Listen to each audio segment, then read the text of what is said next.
Hey everyone, today we're going to replace a washing machine water pump. At first I didn't know what was going on with my washer. It wasn't draining, it was filling full of water and that was it. And it wouldn't really cycle through.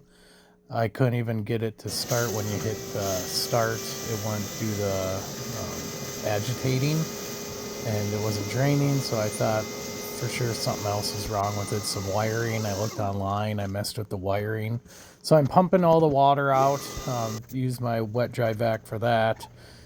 Funny story is I left it overnight and it filled up full of water again before I could really diagnose it. So the next time I drained it, I used a bucket. That worked a lot better than the wet dry vac, having to keep on filling that up and pouring it out. Taking apart the washer is pretty easy, as you can see there. The drum moves around. So I was just trying to figure out what was all going on. I finally figured out it was the pump because it would fill up. And then when it got done washing, it wouldn't drain. So I figured it had to have been the pump.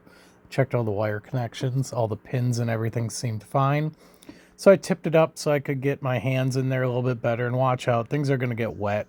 Be a good idea if you put a towel in there, because no matter how you tip it or whatever, when you take the hoses off, it's going to be some water that comes out of there.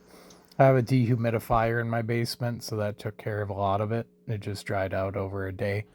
That's the part that I bought. Here it is. The new one was about $65, a lot cheaper than calling a technician to come over to your house. And in reality, this is one clip and two screws. It was really, really easy to put in. So if you're watching this video, obviously your washing machine isn't draining. So I'd say go ahead, and this is probably, for me, 8 out of 10 for easy. I would definitely do it again. Undo all your hoses. You got two screws to get in from the top side, not this bottom side. I'm just kind of looking at where I can get at it easiest, where the screws come in. So I can get a drill in there and back those screws out. It's not very tight, then it just lifts out. I end up using the existing wire harness.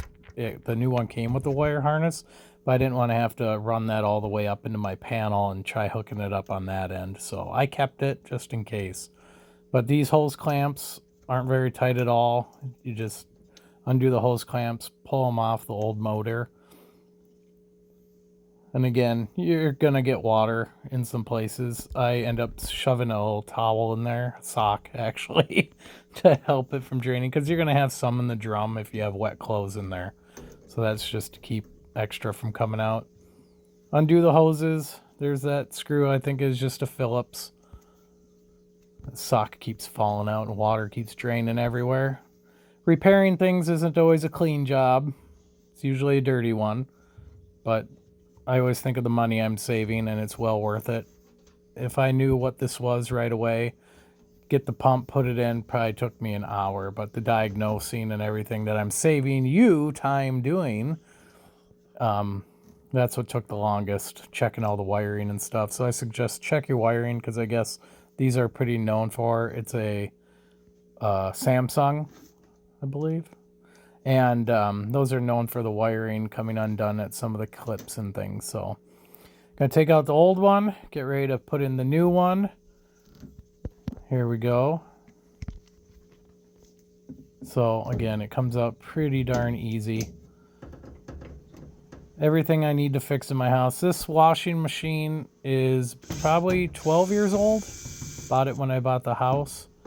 And washing machines and dryers, I've fixed them in the past too. I had to put a new, I think it's called a coil in my dryer to turn on the heat to get that going. That was really easy.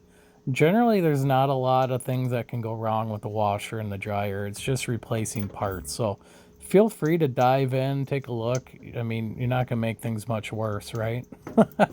Unless you misdiagnose it and you get the wrong part. So once I get this out, it kind of falls through to the bottom and just hangs on the clip. So it's easy enough to just get that clip off and put on the new one. Leave that hanging. There we go. It figured a way to get itself out. So then I just take a needle nose and I pull that clip right off, and then I can plug my new one in right where that one was. this door just opens up and exposes the clips, so they're real easy to pull off. Again, this project is really easy. I'd go ahead and give it a go. If you need to know how to repair other things, obviously check out my page. If you haven't, like, subscribe. Really helps me out. I mean, I'm doing it for you, right? This would go a lot quicker if I didn't have to keep moving my camera around everywhere. But I wish there was videos out there for me when I was doing this to figure out how it was done. I just couldn't find much, and that's really what propels me to do these kinds of videos, because there's not much out there and not real time with real tools. It's a lot of text doing it quick, not really showing you how it's done, if anything. I was trying to find stuff on it, and all it could give me was, you know, tips on what to check for the wiring and things like that, but nothing really for replacing the pump. But I figured with the pictures of it and seeing my old one with the 2 screws, it'd be easy enough to do. So I'm going to just take off the zip tie there, and then that new wiring harness comes on because I already plugged in the old one. And then once you fit that up through there, that gray plastic clip on the side, there's one on the old one on the new one. I left the old one in. I ended up pulling that off too, and just went with what was already installed in the washer. You'll see what I mean on the bottom right there, that clip. It just stays in there. This drum moves around a lot. I think that's why all the plastic parts on the pump are loose. It has bushings, so when that drum is shaking, everything else shaking, it's not going to ruin anything. Everything's made to move and have some leeway in here. And putting the hoses back on was pretty easy. You just slide them over each end and drop down the hose clamp. There's a lot more talking than actually doing in this video. So I thread these in by hand, you know, so it doesn't slip around. Once you get where it's going, getting your hand back there, then once you get a drill in there, it's a lot easier, but these go in pretty smooth. I didn't have any hiccups during this besides the draining out the water one time, and I tried running a cycle because I wasn't sure at what point the machine stopped working, and it definitely washed the clothes, but once it went to go through the drain, nothing happened. So that's why I figured it had to have been the pump. It did give me an error code one time. Of course, I didn't think enough to write it down or remember what it was. It never gave me that error code again. It just would stop. So I'm checking all my fittings. Everything seems to be tight. Back on good. Throw this one on there. Pretty much that's it. Tip it back up into place. Clean it up. Plug it in. Give it another look.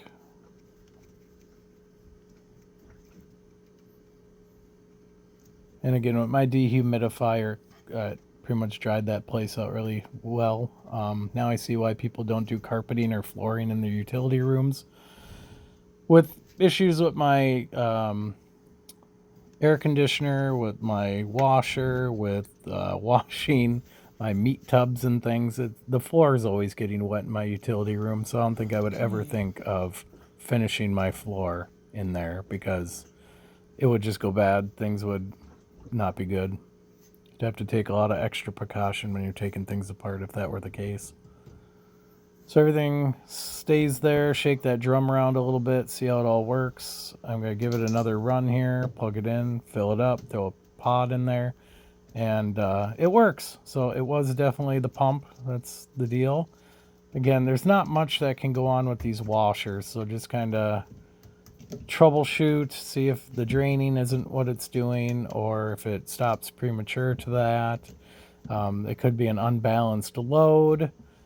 It could be a few different things, but for me, I definitely noticed it just when it went to drain, that's what it wouldn't do. So go ahead and throw a pod in, get that started, and then it definitely drains. So thanks for watching. Hopefully this helped you out. If you're watching the video, you probably have been having an issue with your washer. Hopefully you can get that fixed and get to doing some clothes again. And again, like, subscribe.